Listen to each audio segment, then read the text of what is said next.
Olá, muito boa noite para você que nos acompanha a partir de agora. O SBT News recebe hoje o novo presidente da Câmara, Hugo Mota, do Republicanos da Paraíba. Presidente, primeiramente, muito obrigada, por conceder essa entrevista. Desejamos já de cara sucesso à frente, de uma Câmara que é tão diversa e representa tantos interesses de todo o país. Então, o meu primeiro questionamento para o senhor é qual vai ser o traço principal da sua gestão? O que é que vai mudar na rotina aqui dentro da casa? Olha, primeiro agradecer a oportunidade que todos fazem o SBT, uma honra poder estar conversando com os nossos telespectadores, com você, Sônia, agradecer também a Márcia pela essa oportunidade, dizer que nós temos o interesse de poder marcar nossa gestão com o diálogo.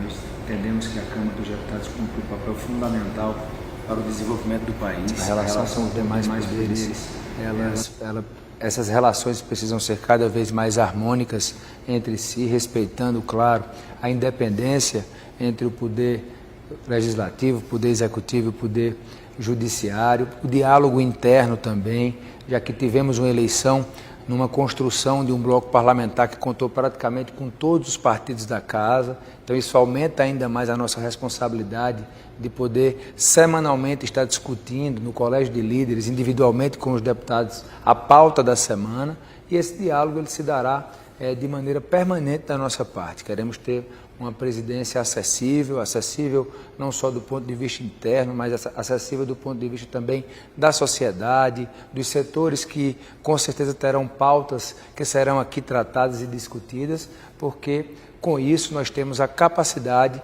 de, ouvindo essas demandas, de ouvindo os diversos pontos de vista, poder tomar as melhores decisões sobre aquilo que deverá ser aprovado aqui na Câmara dos Deputados. O senhor tem expressado que vai evitar, ou melhor, priorizar assuntos de consenso.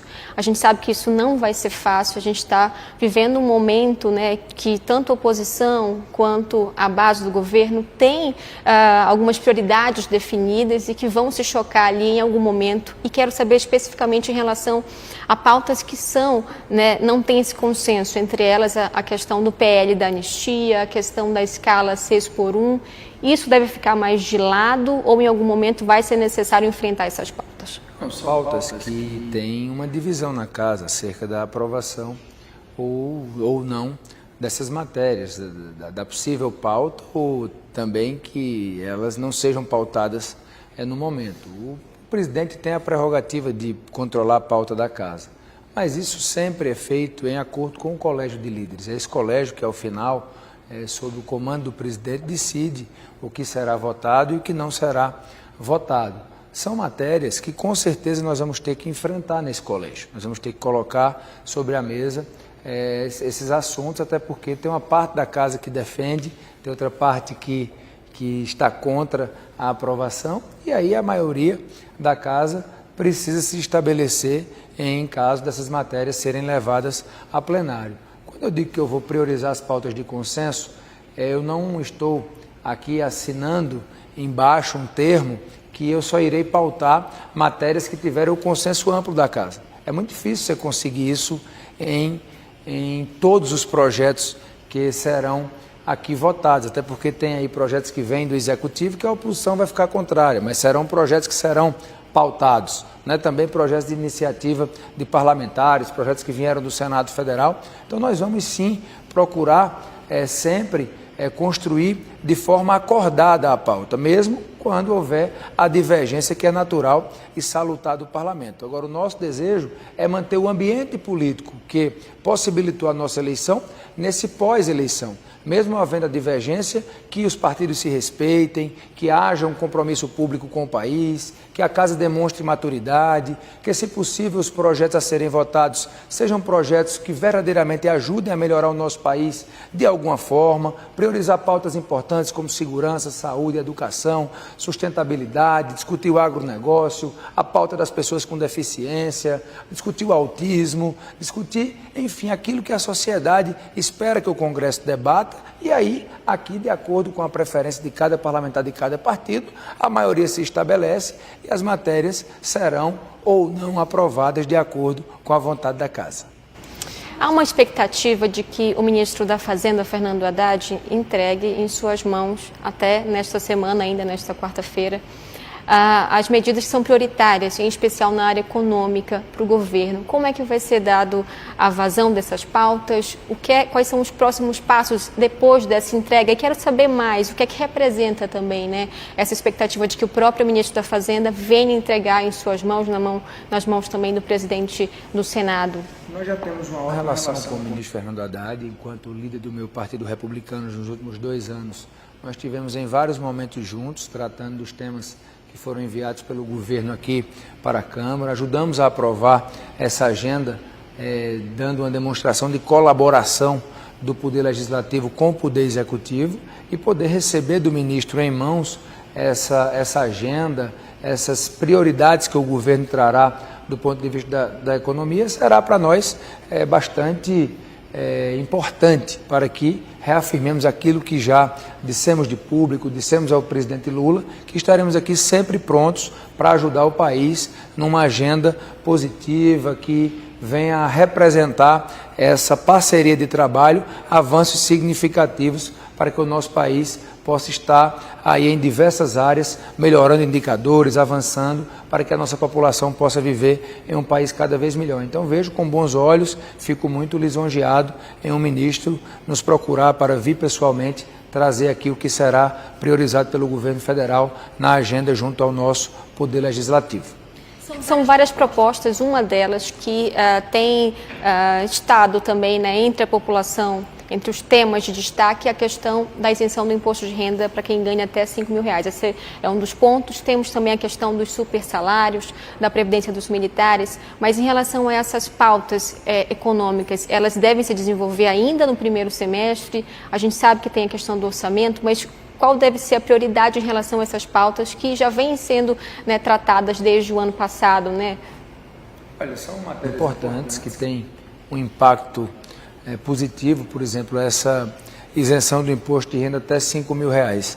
É uma pauta simpaticíssima, que o Congresso com certeza se sente bem em votar, porque você consegue dar ali uma isenção de impostos, principalmente para as pessoas mais necessitadas. A nossa preocupação é se isso feito de forma que não haja uma compensação, senão vamos ter um efeito contrário no que diz respeito à avaliação da taxa de juros, da inflação, do dólar, porque não adianta dar uma isenção, não adianta se fazer transferência de renda se isso não estiver alinhado com a questão da economia. Por quê? Porque esse avanço que você consegue aprovar em benefício dessa população acaba saindo por outro caminho, com a moeda perdendo valor, com o nosso país não tendo estabilidade econômica, que é o que garante de fato o crescimento do país, garante a geração de oportunidades, garante que tenhamos a condição de, com essa estabilidade, ter uma população vivendo melhor, ter uma população que a sua renda ela possa de fato ao final do mês suprir as necessidades, principalmente das famílias mais carentes do Brasil. Como eu disse, é uma pauta muito simpática, tem que ver a forma que o governo irá enviar aqui para o Congresso Nacional para que possamos avaliar. Com relação a essa agenda, além desses projetos, outros que também deverão ser apresentados pelo ministro da Fazenda, nós vamos dar prioridade, distribuindo relatorias, começando o debate interno na casa, respeitando o regimento para que o projeto possa tramitar sobre todos os aspectos, levando em consideração aquilo que o funcionamento da casa diz, e a partir daí o Congresso com certeza fará as alterações, as mudanças que achar necessário, para que ao final o resultado que for aprovado no plenário seja o resultado que majoritariamente a casa entenda ser o melhor para o país. Gente, a gente sabe que para avançar, inclusive nessa pauta, nessa agenda prioritária, é necessário antes avançar na questão também do orçamento, né? Então, qual é a previsão, né, para a população que começou o ano aí sem ter de fato o orçamento para 2025? Qual é essa previsão? E um adendo em relação a isso, que a gente sabe da questão das emendas envolvem também o orçamento. A gente viu, né, ao longo dos últimos dias, nos discursos, o seu discurso do presidente do Senado, pontuando essa questão. Então, para entender como é que vai ser também nessa relação com o Executivo, com o Judiciário, aqui, né, agora com essa nova gestão. Eu tenho muita confiança que essa turbulência que tivemos no final do ano acerca da execução das emendas de comissão, ela possa ser resolvida agora já no início do ano. Primeiro porque haverá do Poder Legislativo todo o interesse de, em dialogando com o Supremo, com o próprio Poder Executivo, encontrarmos um modelo onde os poderes estejam representados e as prerrogativas dos parlamentares também sejam respeitadas de poder indicar, acessar o orçamento geral da União. Então eu tenho assim muita confiança e certeza que vamos nos esforçar o máximo possível para se encontrar esse modelo e poder de uma vez por todas virar essa página, já que temos na minha avaliação outros desafios, outras pautas que são mais importantes para estarmos aí gastando energia com algo que na minha avaliação já deveria ter sido solucionado. Havendo isso, nós deveremos ter a aprovação do orçamento de 2025, penso eu, até o mês de março, e aí em seguida já começar a discutir o orçamento de 2026, para que não aconteça o que aconteceu esse ano, de se encerrar o ano legislativo sem o orçamento do ano seguinte estar aprovado. Vamos nos dedicar para que tenhamos já esse cronograma de trabalho aí sendo acertado, votando o orçamento de 25, começando a discutir o orçamento de 26, e aí de certa forma a Casa, o Congresso Nacional funcionando de forma normal, que é o que eu penso que é o melhor para o nosso país. Na sua avaliação, esse esforço, né, inicial envolvendo também o orçamento, isso deve então dissipar essas questões envolvendo o judiciário em especial? Não, com certeza. Eu penso que a pacificação nesse momento é o melhor remédio para que os poderes possam cada um cumprir as suas atribuições, as suas responsabilidades, sem haver interferência de um poder no outro, o Brasil funcionando como rege a nossa Constituição, que nós fizemos questão de exaltar no nosso primeiro pronunciamento como presidente da Casa, dando um norte que ela será a nossa bússola, será quem vai ser sempre a nossa orientadora para, de certa forma, dizer que o que nós entendemos ser bom para o país são os poderes independentes e harmônicos trabalhando em prol de quem mais precisa, que é a nossa população. Minha última questão é porque há uma movimentação por parte da oposição para apresentar um novo pedido de impeachment contra o presidente Lula. E, por outro lado, também há uma outra movimentação no sentido de mudanças na lei da ficha limpa que poderia, né, beneficiar, por exemplo, o ex-presidente Jair Bolsonaro. A gente sabe que esses dois temas, né, dois temas que dividem a sociedade, a questão de um impeachment, isso é encaminhado pelo senhor, pelo presidente da Câmara, assim como também da continuidade, né, a esse projeto com mudanças na ficha limpa. Queria lhe ouvir sobre esses dois temas, se há alguma possibilidade disso ir para frente. Parece que já existem alguns pedidos de impeachment que ainda foram protocolados sob a presidência do presidente Arthur Lira. E esses assuntos, eles são sempre analisados com muita responsabilidade, né? O Brasil já tem muitos problemas para estarmos aqui criando mais instabilidade política. O Brasil recentemente viveu um segundo processo de impeachment. Tivemos um na década de 90 e outro há 7, 8 anos atrás, mais ou menos ali no ano 2016. E toda construção que leva a um processo de impedimento do presidente deixa traumas, né? Deixa ali uma certa fora um cronograma, digamos assim, sendo alterado, na verdade, e havendo uma mudança no que legitimamente a maioria da população escolheu para poder presidir o país. Então, se pudermos evitar todo e qualquer tipo de instabilidade, eu penso que é o melhor caminho para a nossa nação, para que com isso ajustemos aquilo que precisa ser feito e, de fato, os problemas possam ser atacados e nós não vamos resolver os problemas que temos gerando mais problema.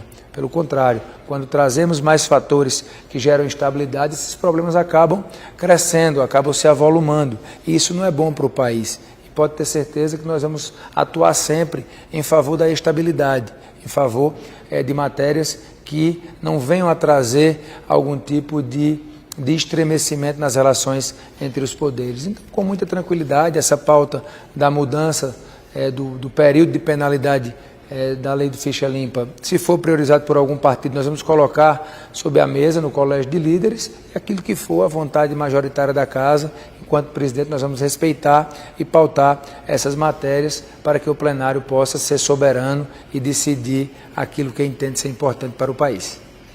Presidente Hugo Motta, muito obrigada a você, a sua equipe, por nos concederem essa entrevista. Muito importante porque a gente sabe, né, que vai ser um período longo também aí da sua presidência, assuntos importantes para o país e que afetam, claro, toda a população. Muito obrigada também a você que nos acompanhou até agora aqui no SBT News. Uma ótima noite.